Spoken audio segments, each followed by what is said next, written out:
Masechet Chulin Dafei. On commence Bezrat Hashem, le 5e pérec de la Masechet. Ce pérec va traiter la mitzvah de la Torah qui interdit de faire la shrita à deux bêtes, dont une est la mère et l'autre est son petit. Donc aussi bien si on a fait la shrita d'abord à la vache ensuite au veau, que si on a fait la shrita d'abord à l'agneau et ensuite à la brebis, d'accord, du petit et ensuite de sa mère. Dans les deux sens, la deuxième shrita est interdite si elle a lieu le même jour. Et là, avant de commencer la Mishnah, il faut donc introduire trois petites notions. Première notion, donc on a déjà ce issour-là, cette mitzvah de ne pas faire la shrita de la mère et de son fils le jour même, de son petit le jour même. Mais là, celui qui transgresse cette mitzvah-là, c'est vrai il est loqué, donc il prend 40 coups, on le frappe 39 coups, la Mishnah l'appelle ça Sofeg et Arbaim, il doit recevoir 40 coups. Donc la Mishnah l'arrondit pour 40, mais, parce que dans la Torah c'est écrit 40, mais en réalité c'est 39. Mais, cependant, la Shrita elle est kshera. Ça c'est une notion. Deuxième notion, il faut savoir que un korban, des kodashim, on n'a pas le droit de leur faire la Shrita à l'extérieur de la Hazara. Même si on va ensuite le sacrifier à l'intérieur, on n'a pas le droit de leur faire la Shrita à l'extérieur. Et celui qui fait la Shrita des kodashim à l'extérieur, il est chayav karet et le korban est pas soul. La bête est interdite, le korban est pas soul. Troisième notion qu'il faut introduire, c'est que de même, dans l'autre sens, des choulines, donc un animal qui n'est pas korban, on n'a pas le droit de lui faire la shrita à l'intérieur de la hazara, mais là, celui qui le fait, il n'est pas chayav karet, simplement il est chayav malkout. Donc dans les trois cas, on est chayav malkout. Aussi bien celui qui fait la shrita de la mère et de son petit le jour même, que celui qui fait la shrita d'un korban à l'extérieur, que celui qui fait que celui qui fait la shrita d'un choulin à l'intérieur, celui-là par contre, pardon, il n'est pas chayav malkout, mais par contre, la bête est interdite. Donc maintenant, on va voir la Mishnah. La Mishnah, on pourrait la partager en trois Mishnayot, et dans chacune des trois parties, on a 4 cas. Donc on commence déjà la Mishnah. On commence les 4 premiers cas. La Mishnah elle est très bien ordonnée, malgré qu'il y a en tout 12 cas, ça peut un petit peu troubler l'ordre, mais si on fait attention, la Mishnah elle est très bien ordonnée. On a 4, 4 et 4, et les 4 premiers cas sont celui qui fait donc la shrita de choulin ou de kodshim, un à l'intérieur ou à l'extérieur. Et la Mishnah dit comme ça, donc, Otova et Bno, d'abord la Mishnah introduit, donc la shrita qui est interdite de la mère et de son petit, Noeg ben ba'aretz ben vechutz la'aretz. Cette mitzvah-là, cette interdiction, a lieu aussi bien en Eretz Israël qu'en dehors d'Eretz Israël. Bifina Abayit veshalo Bifina Abayit, aussi bien du temps du Bat HaMikdash que après la destruction du Bat HaMikdash. Bechulin ou Bemukdashin, aussi bien en ce qui concerne les chulin, donc les animaux qui ne sont pas korban, ou Bemukdashin que les korbanot. Dans tous ces cas, on n'a pas le droit de faire la shrita de la mère et du petit, ou du petit et de la mère ensuite, le jour même. Ketzad. Et là, la Mishnah commence avec les 4 premiers cas. Ashochet Otov et Beno, celui qui fait donc la shrita de la mère et de son petit. Je dis toujours la mère parce qu'il y a une marquette à propos du père si c'est aussi concerné par cette mitzvah-là. Donc la mère, c'est clair qu'elle est concernée par la mitzvah. On verra cette marquette à la fin du daf. Donc déjà, celui qui fait la shrita de Otov et Beno, de la mère, disons de la vache et de son veau, choulin, si les deux sont choulin, ne sont pas korban, bachutz, les deux, il les a fait à l'extérieur, donc dans sa cour. Shneem ksherim, la viande des deux est kasher. La chénim sofeg et arbaim. Celui qui a fait la shrita du deuxième, il est chayav malkout. Il reçoit les 40 coups, qui sont en fait 39, plus précisément. Deuxième cas, c'est le cas là on a parlé de choulin, maintenant on va parler de kodashim. Donc kodashim bachut, s'il s'agit de deux korbanot, la mère et son petit, il aura fait la shrita à l'extérieur, eh bien, Arishon chayav karet, le premier, il est chayav karet parce qu'il a fait la shrita d'un korban à l'extérieur, il est donc chayav karet. Le deuxième n'est pas chayav karet. Karet, il n'est pas chayav parce que on est chayav de karet que si c'est un korban qu'on pouvait aujourd'hui faire au Bat HaMikdash. Or là, il ne pouvait pas faire la shrita du deuxième korban au Bat HaMikdash. une fois qu'on a déjà fait la shrita de sa mère ou de son petit. Donc, il ne peut pas faire le jour même la shrita de l'autre. Il était obligé d'attendre le lendemain. Donc, puisque ce korban ne pouvait pas être fait aujourd'hui au Beth Amikdash, quand il était fait à l'extérieur, on n'est pas chayav dessus karet. Karet, on n'est pas chayav, c'est-à-dire il n'a pas transgressé le problème de shroutei chut, de faire la shrita d'un korban à l'extérieur. Par contre, il a eu transgressé l'interdiction de faire la shrita de la mère de son petit le jour même. Et donc la Mishnah dit comme ça, je reprends, Arishon chayav karet, fin de ligne. Donc Arishon, le premier chayav karet, parce qu'il a fait un korban à l'extérieur. Ushnehem psulim. Et les deux bêtes sont interdites. Pourquoi? Parce que c'est des kodashim qui ont été faits à l'extérieur. Ushnem sofgim et arbaim, les deux shochatim, ils reçoivent les 40 coups parce que ils ont transgressé le issour. Le premier, il a transgressé le issour d'un korban extérieur. Le deuxième, il reçoit un malkot parce qu'il a transgressé le issour de Otov et Beno. Troisième cas, chulin bifnim, si il s'agit de, maintenant, donc les deux premiers cas c'était s'il les a fait à l'extérieur. Soit chulin, soit kodashim. Maintenant, on passe aux deux cas suivants quand ils ont été faits à l'intérieur. Soit chulin, soit kodashim. Troisième cas, donc, c'est chulin. Le quatrième, ce sera kodashim. Donc, chulin bifnim, s'il a fait la shrita de deux bêtes qui sont chulin, qui sont pas korban, à l'intérieur de la hazara, shnem psulin. C'est pas soul, parce que une shrita qui a été faite dans la hazara, si c'est pas korban, eh bien, la bête est interdite. Ve'asheni ça fait getarbaim, le deuxième, il est chayav malkout. Le premier n'est pas chayav malkout parce que celui qui fait la shrita de chulin dans la hazara, à l'intérieur donc de la hazara qui est la cour du Beth Amikdash, celui-là n'est pas chayav malkout malgré qu'il a transgressé une mitzvah assez, ou plutôt parce qu'il n'a transgressé qu'une mitzvah assez, une mitzvah positive et pas une mitzvah négative. Rashi explique que l'interdiction de faire des chulin dans la hazara, on l'apprend d'un pasouk positif, pas négatif. Donc il n'est pas chayav malkout. Mais cependant, la shrita elle est psoula, parce qu'il a quand même fait un chulin, la shrita de chulin à l'intérieur.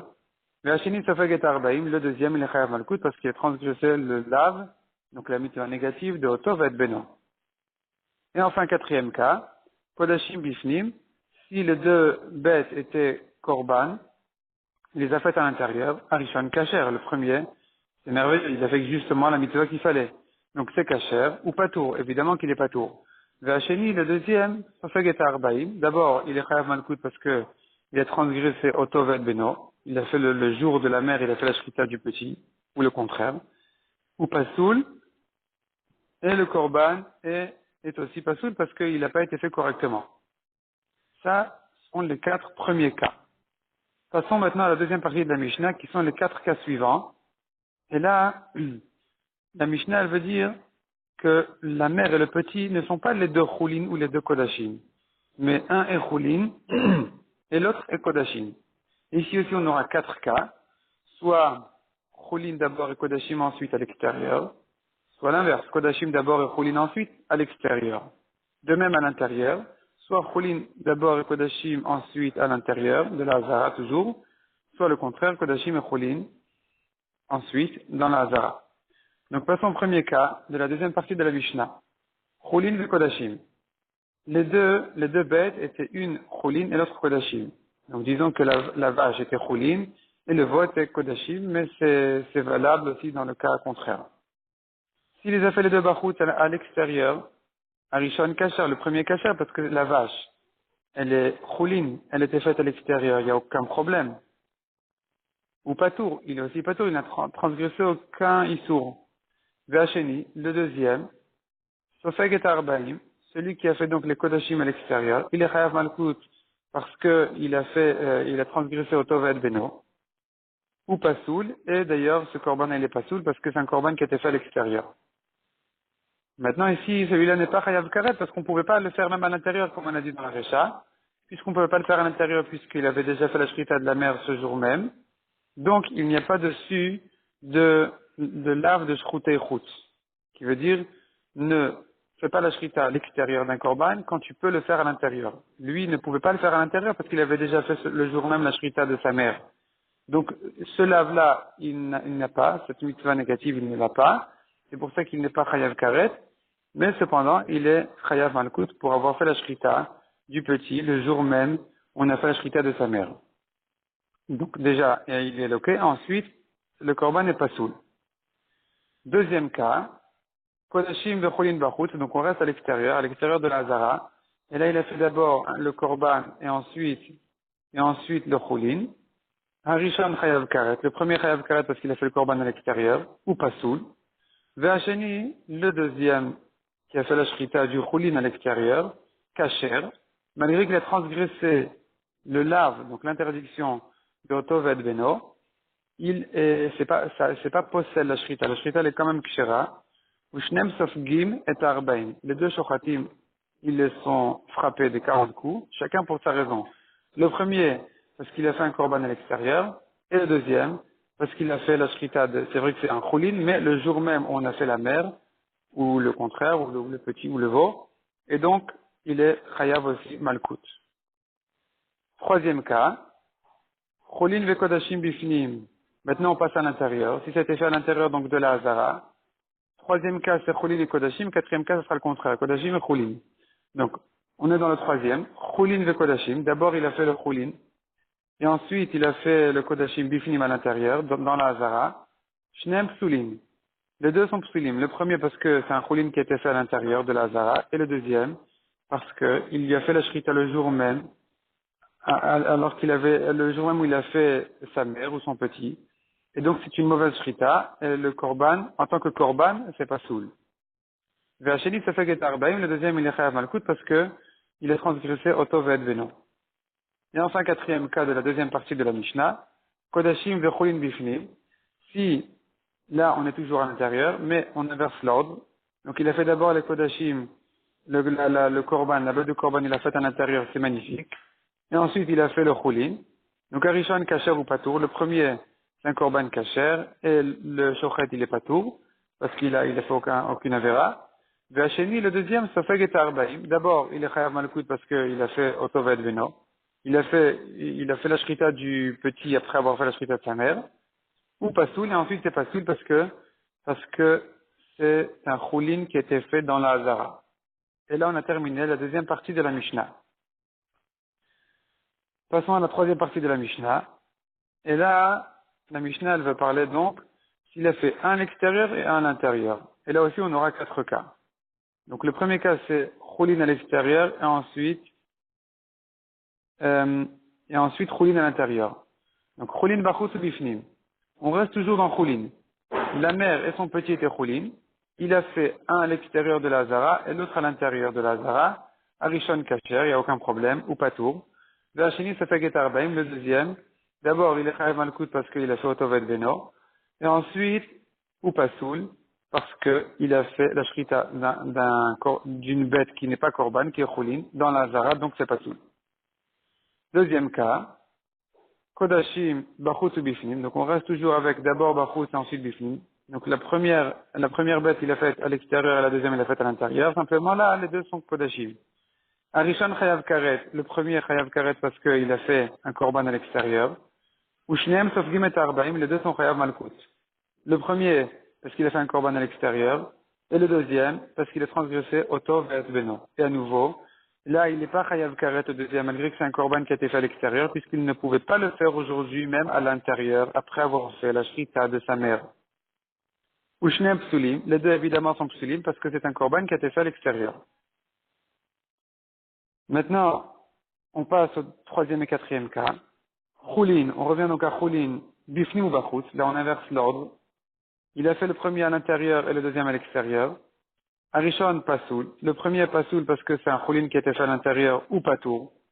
Mais il est Patour parce que c'est une avéra sur laquelle on n'a pas de Malkout. Vacheni Safeget Arbaim, le deuxième il est Chayav Malkout. Pourquoi? Parce qu'il a fait Otovad Beno. Donc il a fait la shrita le jour même de la mère et du petit. Enfin, et le deuxième, et c'est pas, même s'il n'a pas fait la shrita du premier, puisqu'il a fait la shrita du deuxième après que le jour même on a fait la shrita du premier, eh bien il est sofeg et arbaïm. Ve kacher, et c'est kacher parce que c'est des choulines qui ont été faits quand même à l'extérieur. Le deuxième, c'est un chouline qui a été fait à l'extérieur, donc c'est kacher. Et enfin, Kodashim, le quatrième cas, le dernier cas, qui est le 12e cas de la Mishnah entière, donc le quatrième de la troisième partie de la Mishnah, Kodashim Ifnim ou Bachut. S'il a fait un korban, le premier il a fait à l'intérieur, le deuxième il a fait à l'extérieur. Arishon, Kacher ou Patour, le premier c'est magnifique, il a fait un korban à l'intérieur, aucun problème. Ve'acheni, et le deuxième, qui a fait le korban à l'extérieur, sauf Arbaim, il est loqué, il est chayav malkout parce qu'il a transgressé au Tovel Beno, ou Pasoul, et c'est aussi Pasoul parce que c'est un korban qui a été fait à l'extérieur. Tanoura Banan.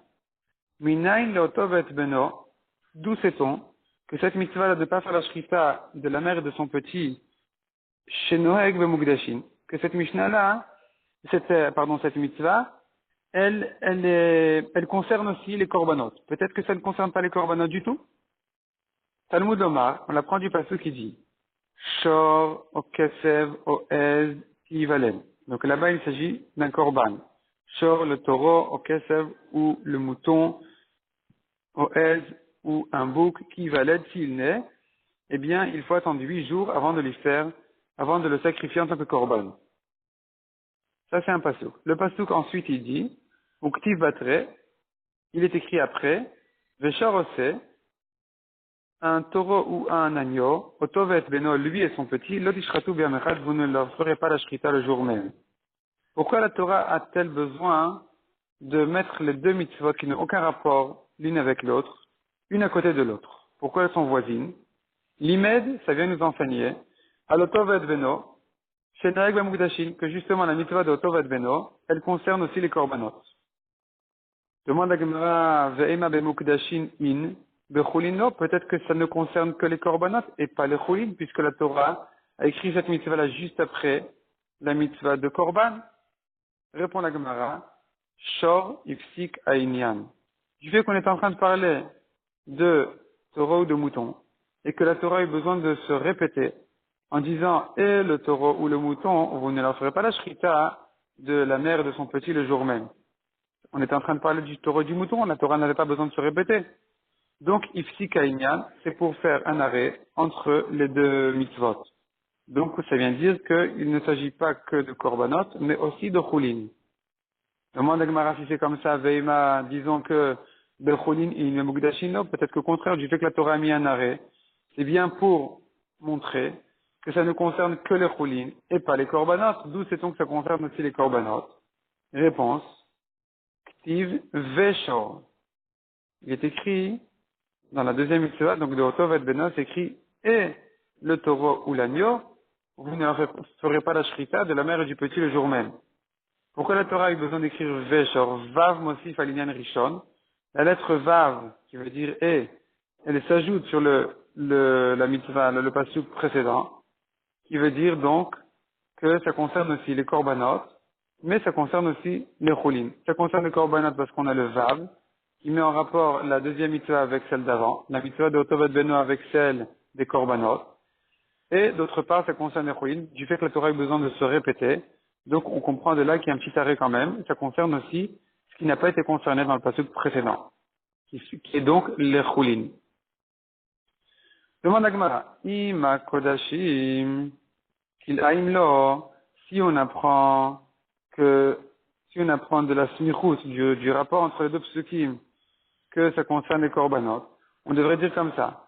Ma kodashim kilaim lo. De la même manière que les korbanot ne peuvent pas venir d'un animal qui vient de croisement. Af otov et beno. Peut-être que donc aussi, la mitzvah de otov et beno, kilaim lo, si c'est des kilaim, que la mère par exemple, elle est venue d'un croisement, eh bien, on n'a pas d'interdiction de faire la shrita d'elle et de son petit le jour même. Répond la Gemara, et la Gemara explique sa question, peut-être qu'effectivement, qui a dit que ça concerne aussi les kilaim. À la matania, pourquoi est-ce qu'on a enseigné dans une braïta? Otov el beno, noeg be kilaim ou bekoy. Ça concerne lui, les kilaim, et koy c'est aussi une sorte de kilaim, lui, il vient du cèdre avec les boucs. En tout cas, on voit clairement que cette mitzvah, elle concerne aussi les kilaim. Verod, spective. Et la Gemara encore renforce sa question en disant pourquoi dire que ça concerne aussi les kilaim. Pourtant la Torah dit c'est un agneau. Et quand on dit ve'amarava, zebana'av, ce pasuk-là, c'est un binyan av, c'est-à-dire de lui on apprend pour tous les autres. Kol makom shenemar À chaque fois que la Torah dit le mot c'est, il veut dire agneau, et non, elle a le oti et akilaim. Ça ne vient qu'exclure les kilaim. Donc ici, c'est écrit aussi c'est. On devrait exclure le kilaim qui dit que le kilaim est concerné par cette mitzvah. Répond la Gemara. Donc on a tourné la page, on est déjà à la deuxième ligne de Inchet Amoudbet, Amarkra. Donc on est au milieu d'une question où la Gemara demande d'où je sais que la mitzvah d'Otov El Beno concerne aussi les kilaim. On n'a pas le droit donc de faire la shrita d'un animal qui vient de kilaim, de croisement, d'elle et de son petit, le jour même. Donc qui dit que ça aussi s'interdit? Répond la Gemara Amarkra, O nerabot et akilaim. Quand la Torah dit Veshor Ose, le mot O, le taureau ou l'agneau, eh bien le mot O vient inclure quelque chose. Qu'est-ce qu'il vient inclure? Il vient inclure justement les kilaim. Parce que la Torah aurait pu dire Veshor Vese. Pourquoi elle a dit O? C'est pour inclure quelque chose, c'est pour inclure les kilaim. Demande à Gemara. Hay O mi baile. Le mot O, on en a besoin pour une autre bracha, les chalek, pour séparer le taureau du mouton. Les salkadata chamina, si c'était pas écrit O, si c'était écrit Veshor Vese, j'aurais pu croire, ad de shachit, shorubno, la Torah n'interdit que s'il a fait la shrita du shorubno, seubno, du taureau et de son petit, c'est-à-dire l'espèce du taureau, donc de la vache et son petit, et de la brebis et son petit, c'est que s'il a fait la shrita de ces quatre bêtes-là, il a transgressé le issour de la Torah. J'aurais pu croire que sinon, l'homme chayev, il n'est pas chayav. Kamash malan, c'est pour ça que la Torah a besoin de dire le mot O, pour séparer le taureau de la famille des taureaux, de la famille des agneaux. Donc nous on sait que, pourquoi on dit que le mot O, il vient inclure les kilaïm. Répond la Gemara, les chalek mi beno nafka. Du fait que la Torah elle a dit beno son petit, et pas leur petit. Beno s'écrit au singulier. De là on apprend les chalek. Les chalek, on apprend de partager les deux cas. Il y a le taureau et son petit, donc la vache et son petit, ou la brebis et son petit. Pas les deux. Il ne s'agit pas de quatre bêtes, une derrière l'autre, mais il s'agit il s'agit de la mère et son petit, soit chez les taureaux, soit chez les brebis. Du fait que la Torah dit bno au singulier, c'est suffisant déjà pour comprendre que c'est de ça qu'il s'agit. Mais le mot O est libre pour inclure les kilaim. Demande à Gemara vers Katimi Baile. On a encore besoin du mot O. Nichretania pour la Braïta qui dit Ilunemar Shor Vese, Uvno. Si c'est écrit Shor Vese, Uvno, le taureau, l'agneau et son petit. Haïti Omer, j'aurais pu croire Atishrot Shor Vese, Uvno. Il faut qu'il n'est chayav que s'il a fait la shrita du taureau c'est-à-dire donc de la vache et de la brebis, et du petit, d'une d'entre elles. Comme ça, j'aurais pu croire. Talmud Omar Shor Ose, c'est pour ça que le Torah nous fait la séparation, le taureau ou l'agneau, Otoved Beno, elles sont petits, vous ne leur ferez pas la shrita le jour même. Donc on a besoin du mot O. Pourquoi dire qu'il vient inclure les kilaïm? Maïlav me o nafka, n'est-ce pas que nafkale, n'est-ce pas que on l'apprend du mot O, et donc le mot O, il est déjà occupé, on ne peut pas l'utiliser pour une autre achat. Répond la Gemara, non, c'est pas du mot O qu'on apprend ça, mais auto. Écrit auto ves beno. Le mot auto vient mettre l'accent sur le fait qu'il ne s'agit pas des deux espèces en même temps, même en disant que le petit n'est que l'un d'entre eux, et cependant j'aurais pu croire qu'il faut les deux mères. Le mot auto vient dire non, c'est pas comme ça. Soit la vache et son petit, soit la brebis et son petit. Pas plus que ça. Donc le mot o, il est à nouveau libre, on peut inclure les kilaïm. Demande à Gemara, Anicha le Rabbanan de Maïtar leu auto. Ça va bien selon Rabbanan, le mot auto est libre. Donc le mot auto peut effectivement faire la séparation entre les vaches et les brebis pour dire que c'est soit l'un, soit l'autre. Et là, le Hanania, de l'homme Maïtar le auto. Mais selon Hanania, on verra tout de suite qu'est-ce que pense les Rabbanan et qu'est-ce que dit Hanania. En tout cas, Hanania pense que le mot auto n'est pas libre. De l'homme Maïtar le auto. Donc le mot auto n'est pas libre. On en a besoin pour une autre bracha. Le Chalek Menale, d'où il sait faire la séparation entre les vaches et les brebis, peut-être qu'il faudrait 2 mères et un petit. Répond la Gemara, Lechalek lo tzarich kra. Lui pense qu'il n'y a pas besoin d'un mot spécial dans le pasouk pour faire la séparation entre les deux espèces. Même si c'était écrit Veshor Vese, Oto Vet Beno, même si on n'a aucun pasouk qui vient faire la séparation entre les deux espèces, et que la Torah avait dit la vache et la brebis, vous ne leur ferez pas la shrita d'elle et de son petit le jour même, j'aurais déjà compris qu'il s'agit de l'un ou l'autre, pas l'un et l'autre, l'une ou l'autre. Pourquoi? Et ça va la Rabbi Yonatan. Et là, on rentre dans une question générale. On rentre dans un sujet, une marloquette générale dans toute la Torah. Quand la Torah elle dit une chose et l'autre, est-ce qu'elle veut dire une chose ou l'autre, ou elle veut dire une chose et l'autre en même temps? Et on a là-dessus une marloquette. Et lui pense comme Rabbi Yonatan, qui pense que même si la Torah dit l'une et l'autre, ça veut dire l'une ou l'autre. Et la Gemara s'explique. De quel Rabbi Yonatan il s'agit, de quel marloquette il s'agit? D'Etania. La Torah dit comme ça, Ish Asher Yekalel, un homme qui maudit, et aviv vetimo, son père et sa mère, il est chayav. En yela aviv veimo, je n'ai que s'il a maudit les deux parents. Aviv shelo imo, s'il n'a maudit que son père sans sa mère, veimo shelo aviv, ou sa mère sans son père, mina indou, je sais qu'il est aussi chayav. Talmud Omar, c'est pour ça que la Torah a eu besoin de se répéter. Aviv veimo kilel. Son père et sa mère, il a maudit. Donc, le mot maudit au début du pasouk est proche du père, et à la fin du pasouk, le mot maudit est proche de la mère, parce que la Torah dit, son père et sa mère, il a maudit. Donc, le mot maudit est proche de la mère. C'est pour nous apprendre que la klala ne se rapporte, la malédiction ne se rapporte que sur l'un des deux. C'est suffisant pour qu'il soit chayav. Donc, aviv kilel, imo kilel. Soit son père il a maudit, soit sa mère il a maudit. Divrei Rabbi Yoshia, selon Rabbi Yoshia. Donc, on voit de là que Rabbi Yoshia pense que si c'est écrit l'un et l'autre, c'est les deux en même temps. La Torah a eu besoin la Torah s'est fatiguée, en quelque sorte, d'ajouter encore quelques mots pour nous laisser comprendre, ou plutôt pour nous corriger notre erreur. Ne crois pas que c'est les deux parents en même temps, mais même l'un d'entre eux uniquement, on est déjà chayav dessus. Ça, c'est ce que pense Rabbi Yoshia. Par contre, Rabbi Yonatan Omer, donc au début de la ligne, au milieu du Hamoud, Rabbi Yonatan Omer, Mashma Shneem Keechad. Le sens du pasouk est il a maudit les deux parents en même temps, ou Mashma Echad Bifnei Atzmo. Et de même, tu peux comprendre du pasouk, même s'il n'a maudit qu'un d'entre eux, il est aussi chayav. Malgré que la Torah dit l'un et l'autre, un homme qui a maudit son père et sa mère, tu comprends de là que c'est son père ou sa mère. Jusqu'à ce que la Torah te dise clairement les deux ensemble, tu comprendras que tu peux comprendre que c'est l'un, soit l'autre, et pas les deux en même temps. Donc maintenant on revient en arrière. Selon Hanania, il pense que le mot auto, il est réservé pour une autre dracha.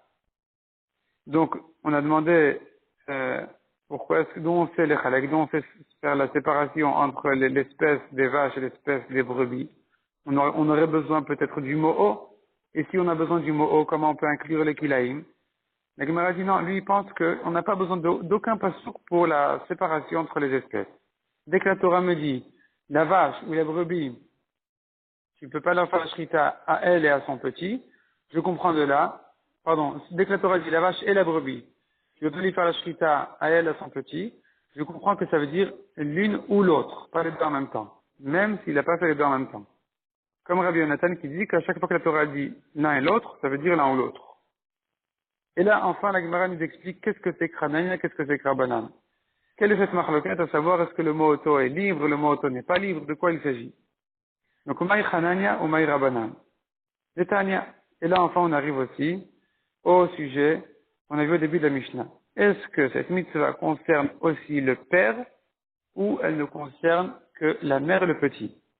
Est-ce que donc on a le droit de faire la shrita du taureau et de son petit, ou du veau et de son père, le jour même, ou bien, non, lui aussi est interdit. Alors, on a dessus le machloket Tanaïm. Donc on reprend dans la Gemara, Detania, Otov et Beno, Noeg benekevot, Veno Noeg bezcharim. Selon Tanakama, selon ce Tana, cette mitzvah là de Otovet Beno ne concerne que la mère et son petit, même mâle, mais pas le père et son petit. Donc, elle concerne Benekevot, les femelles, Ve'enon Noeg Bezcharim, et pas les mâles. Hanania Omer, Noeg Ben Bezcharim ou Ben Benekevot. Selon Hanania, cette mitzvah concerne aussi bien le père que la mère. Maïtama de Rabbanan, quelle est la raison de Rabbanan qui disent que ça ne concerne que les femelles, donc en tant que mère, je veux dire, parce que la génisse, parce que le veau, il est aussi concerné. Mais il ne s'agit que de la mère et de son petit. Détania. Yachol Yaotovet Beno, j'aurais pu croire que cette mitzvah d'Otovet Beno, Noeg Ben Bezcharim ou Ben Benekevot, elle concerne aussi bien les mâles que les femelles. Vedinu, j'ai une dracha à dire que ça concerne aussi bien les mâles que les femelles. Triev Khan, non, pardon, Vedinu, c'est la réponse déjà. Vedinu, j'ai une dracha pour dire que non, ça ne concerne que les femelles et pas les mâles. Triev Khan, Vechiyev, Behem Alabanim. La Torah a donné deux mitzvot. Ici, une mitzvah, de ne pas faire la shrita de Otovet Beno, le jour même. Et la Torah a donné une autre mitzvah, M Alabanim, c'est-à-dire, si on trouve un oiseau sur ses poussins ou sur ses œufs, si c'est la mère, on n'a pas le droit de la prendre quand elle est sur ses petits. Là-bas, il ne s'agit que de la mère. Mak shechiev ve'em alabanim benekevot velo bizcharim. De la même manière que quand la Torah a ordonné la mitzvah de em alabanim, qui est shiluach haken, de renvoyer la mère avant de prendre les petits, ça ne concerne que benekevot, les femelles, les mères, velo bizcharim, et pas les mâles, pas le père. Afk shechiev kan. De même, ici, lorsque la Torah a ordonné de ne pas faire la shrita de Tovet Beno, Benekevot, Velo Bizcharim. Ça ne concerne que les femelles et pas les mâles, que les mères et pas le père. Donc, d'ailleurs, entre parenthèses, celui qui veut faire cette mitzvah-là de Shiluach Haken, donc de renvoyer la mère pour prendre ses poussins ou ses œufs, eh bien, il doit faire attention de savoir, de certifier que c'est la mère et pas le père. Comment on sait ça? Alors, il y a une chose qui est claire, c'est que la nuit, c'est toujours la mère. Au moins dans les espèces qui sont parmi les espèces courantes parmi nous, c'est toujours la mère qui est sur ses poussins ou sur ses œufs la nuit. Le jour, c'est le père en général. Donc il faut toujours attendre la nuit pour envoyer la mère et prendre ses petits pour faire la mitzvah correctement. On continue dans la Gemara. Lo imamarta be'em alabanim. Il y a une différence, c'est pas parce qu'on a dit en ce qui concerne la mitzvah de Shiluach Haken, de renvoyer la mère. Là-bas, on a dit que ça ne concerne que la mère. Sheken lo asaba mezuman, que she'eno mezuman. Là-bas, la Torah fait une différence entre si ce nid d'oiseau-là, si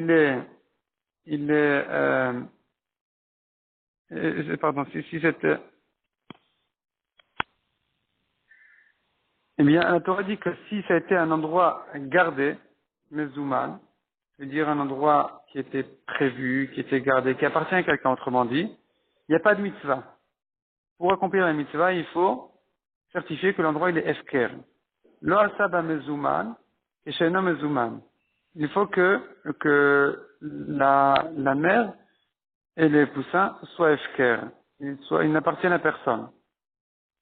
Donc on voit donc que, d'ailleurs, si déjà on en parle, donc celui qui a sur sa fenêtre, par exemple, il veut faire la shiluach haken sur la fenêtre de sa maison, il est obligé d'abord d'être maskir, de rendre efker tout ce qui est là-bas, la mère, les petits et tout. Ou bien, s'il est plus intelligent, depuis le début, il a l'intention de ne pas acquérir les petits ou la mère, ni rien du tout, de manière à ce qu'il puisse accomplir la mitzvah correctement. Donc, en tout cas, on voit que cette mitzvah-là ne concerne pas tous les cas. Et puisqu'elle ne concerne pas tous les cas, je comprends qu'elle ne concerne aussi peut-être que la mère.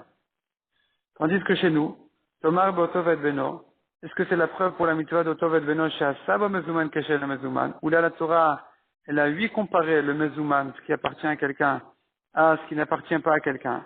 Donc aussi bien si la vache et le veau appartiennent à quelqu'un, on n'a pas le droit de leur faire la shrita le jour même, que si c'est Efker, Là aussi, on n'a pas le droit de faire la shrita le jour même. Donc peut-être que ici, puisque la Torah comparait les cas, donc ici aussi, on pourrait dire que le père, c'est comme la mère, puisque de toute façon, c'est différent du shilu haken. Répond la Gemara, Talmud Omar Oto. La Torah dit bien Oto, ça vient exclure Echad velo shnaim, un et pas deux. Achar shechilek hakatuv, une fois que la Torah a fait déjà le partage entre les deux parents, puisqu'elle dit Oto, un seul, Zachit il est digne. Là, je peux refaire la dracha. Chiev kan vechiev em alabanim. Ici, la Torah a dit cette mitzvah-là, elle a dit aussi la mitzvah en ce qui concerne em alabanim shilu achaken, donc de renvoyer l'oiseau pour prendre les petits. Mak shechiev em alabanim benekevot velo bizcharim. De la même manière que la mitzvah de em alabanim, c'est la mère sur les petits, la femelle et pas le mâle. Af, que shechiev kan, ici aussi en ce qui concerne Oto ve'et beno, benekevot velo bizcharim, il ne s'agit que de la mère et pas du père. Ve'im nafshecha lomar, et si tu veux repousser cette dracha-là, la Braïta ne dit pas de quelle manière la repousser, mais si tu veux repousser cette dracha-là, il n'y a pas de problème. On a une autre dracha. Beno, la Torah dit Otovet Beno, Beno c'est son petit, Mishebno Karuch Acharab, celui des parents derrière qui le petit est toujours à côté.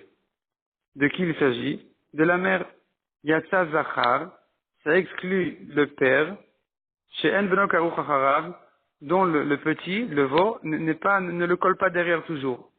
Donc quand la Torah dit Bno, ça ne veut pas dire son petit mâle, au contraire, Bno, ça veut dire on reconnaît que c'est son petit parce qu'il est toujours à côté. Donc il s'agit de la mère et pas du père. Et donc, même si tu veux repousser la première dracha de Otto, j'ai une autre dracha qui dit Bno, qui est la preuve donc qu'il s'agit de la mère et pas du père. Et la Gemara demande tout de suite, Ma inafshecha lomar, qu'est-ce qu'on a repoussé pour la première dracha? Qu'est-ce qu'il y a de mal dans la première dracha? Pourquoi c'est insuffisant?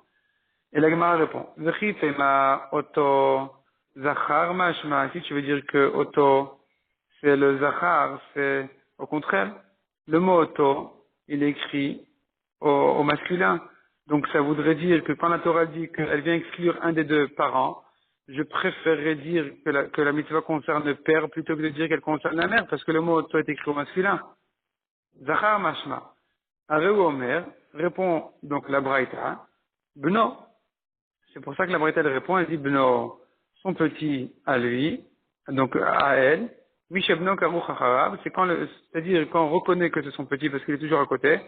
Yatsa Zachar, ça exclut le père, Shen Beno Karuch Acharab, dont le petit n'est pas toujours à côté. Donc on comprend de là, entre ces deux drachot-là, on voit clairement qu'il ne s'agit que de la mère. Soit donc, une fois que la Torah exclut un des deux parents, j'apprends de Shilu Haken qu'il s'agit de la mère et pas du père. Soit du fait que c'est écrit Bno, on comprend que le petit, il est toujours à côté, donc il s'agit de la mère, dont le petit est toujours à côté d'elle, et pas du père. Ul Hanania, on passe au Dafa Inset à Moudalaf à la première ligne. Ul Hanania, que pense Hanania qui dit que la mitzvah concerne donc aussi bien les mâles que les femelles, aussi bien le père que la mère? Qu'est-ce qu'il répond? Qu'est-ce qu'il répond sur ces drachot? Il dit comme ça, Ktiv Oto de Mashmazachar. La Torah dit Oto, je comprends le mâle, le masculin. Ou Ktiv No, et ensuite la Torah dit Bno, son petit qui est toujours à côté, c'est donc la mère. Mishevno Karuch Acharav, celui dont le petit est toujours à côté. Demash Menekeva, donc on comprend de là la mère. Hilkar, c'est pour ça que Noek Ben Yizcharim Ben Menekeva, justement c'est de là qu'on apprend que cette mitzvah elle concerne aussi bien le père que la mère. Donc, ce que les Rabbanan ont fait comme drachat des mots Oto et du mot Oto et du mot Bno pour exclure le père, on l'a exclu deux fois, une fois par le mot Oto et une deuxième fois par le mot Bno qui vient vraiment certifier qu'il s'agit du père. C'est le père qui est exclu parce que il n'a pas Bno Karuch Acharab, il n'a pas son petit toujours derrière lui. De ces deux mêmes mots-là, Hanani apprend le contraire, que non, au contraire, il y a un mot qui dit au masculin, donc c'est le père, l'autre qui fait comprendre qu'il s'agit de la mère, parce que son petit est toujours derrière. Donc, les deux parents sont concernés. On n'a pas le droit de faire la shrita ni du père et du petit, ni de la mère et du petit, le jour même.